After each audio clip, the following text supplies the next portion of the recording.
KUGAN CASSIUS here with Andy Lee. Andy, you said you were sick of talking weeks ago, and now, but this is the final time you'll probably get a chance to talk before the final week of the press conference, so you can fully focus on camp and getting yourself fully ready and fit for December 19th. Yes, thankfully, this will be the sixth press kind of thing we've done now for the fight, and I'm sick of answering the questions. I'm sure you guys have been being creative, trying to come up with new questions to ask us. But it's time to get to work. Time for us to get our heads down now, get through a good training camp, turn up here December 19th, the week of it, and put on a big show. And it sounds like it's going to be a big show with all the fighters that are going to be on there. And it's a privilege to top a big card like this, and it'll be a great end to the year. You said in the press conference that you kind of got over the disappointment of it not being in Limerick anymore, and that was meant to have been back in September, so there's been plenty of time for you to sort of digest that and move on with this whole new Manchester thing. Yeah, for whatever reason, we know there are good reasons given, but if it was taken out of our hands, and here we are, and it's added to the excitement around the fight. The two almost people are getting more excited for it now, that it's going to happen eventually, that finally it's going to happen. And there's a lot of excitement about the fight. People have, in our community, the traveling community, people are still going on about it. It's the biggest fight to happen between two travellers ever. It's a world title fight. So everyone's excited, everyone's ready for the fight, and just see it in now. Has it been bad timing for you? Obviously, people asking you potential questions about Gennady Golovkin after his win over Lemieux, and potentially, we all know you could have had a fight with him, and circumstances proved otherwise. But that fight in the pipeline. But is it bad timing at the moment to be asking you about Triple G? Well,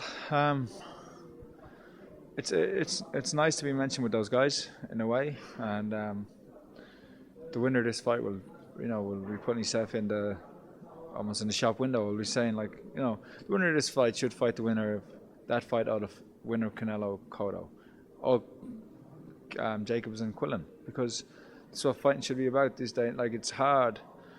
There's a lot going on in terms of football, UFC now. Boxing has to be at its best. People want to see good fights. People don't want to see crap anymore. They want to see good fights, and these fights that should be made to bring the excitement back to boxing and get people talking about boxing again. So, if I win the fight against Billy Joe Saunders, I'll be looking to fight one of those guys.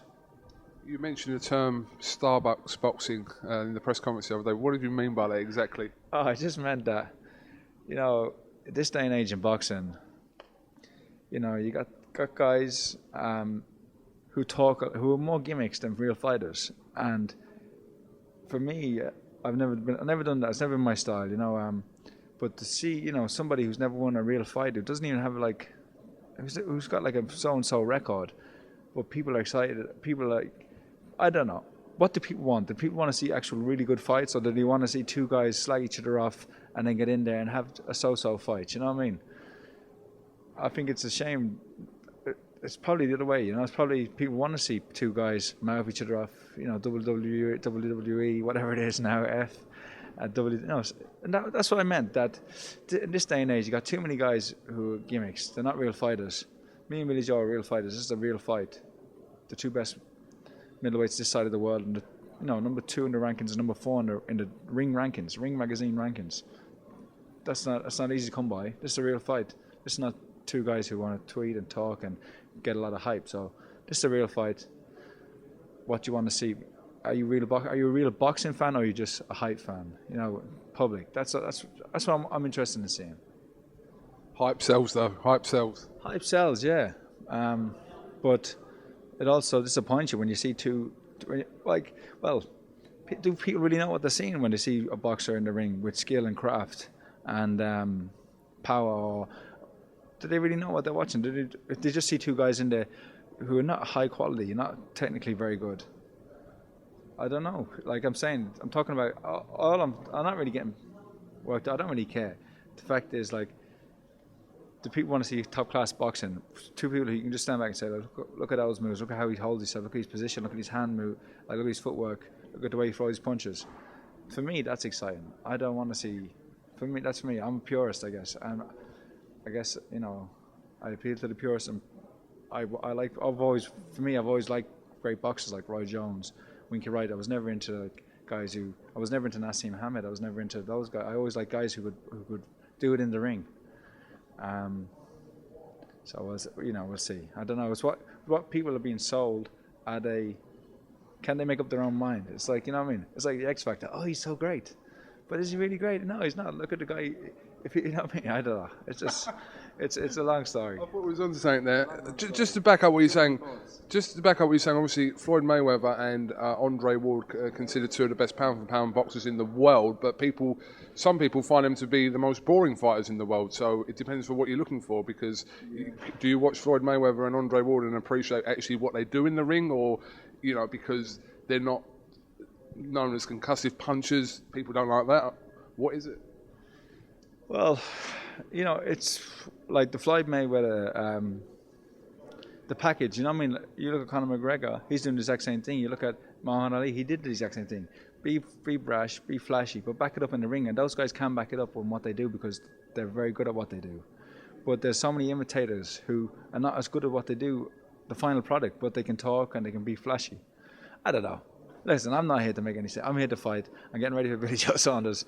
I'm going to go training and get ready. And that's it, and turn up and put on a show. And, come watch me. Watch someone knock somebody out. Watch someone who can box and can fight and punch and see. Just finally, before you go, Andy, obviously you said in the press conference there that with Chris Eubank now joining Team Booth, if you want to call that, you rule out any sort of future fight, whether it be at middleweight or whatever. But why that? Why? Because I know where I'm if I beat Billy Joe Saunders, like I said, I want to fight one of the other title holders, Cotto, Canelo, maybe Golovkin, more than likely Golovkin, and maybe Jacobs and Quillen, the winner of that fight. And then I don't see Chris Eubank figuring in my future. I'm going to have maybe 3 or 4 fights left, not too many fights. I've had a long career. I've only got a few more years left of what I want to do, and I don't see.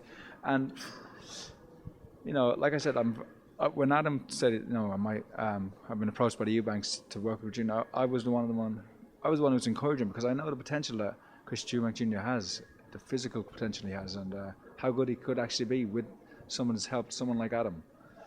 I think Adam's the best trainer in the world. To me, he's the best trainer in the world, and if he can add a couple of things to Eubank, he could be something special. I'm just going to leave you with one thought. Obviously, Chris Eubank and Spike O'Sullivan fight in December. The winner of that is mandatory for the winner of Quillen and Jacobs.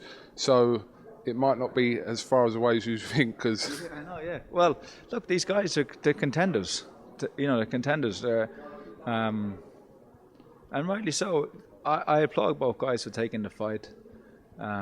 It's a risk.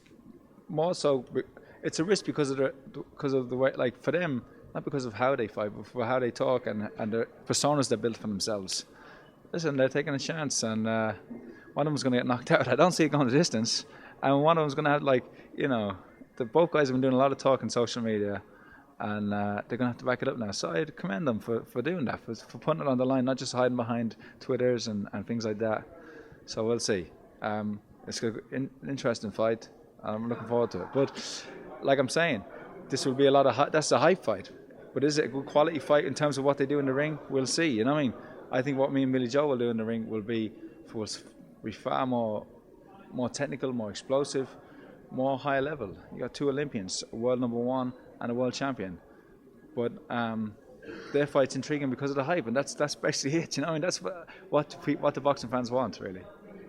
All right, listen, Andy, I'm not going to take any more of your time. Thank you very much for talking to the CASSIUS and Show here on BoxNation, and safe trip home, and we'll catch up with you soon. See you soon. Not too soon, I hope. Yeah.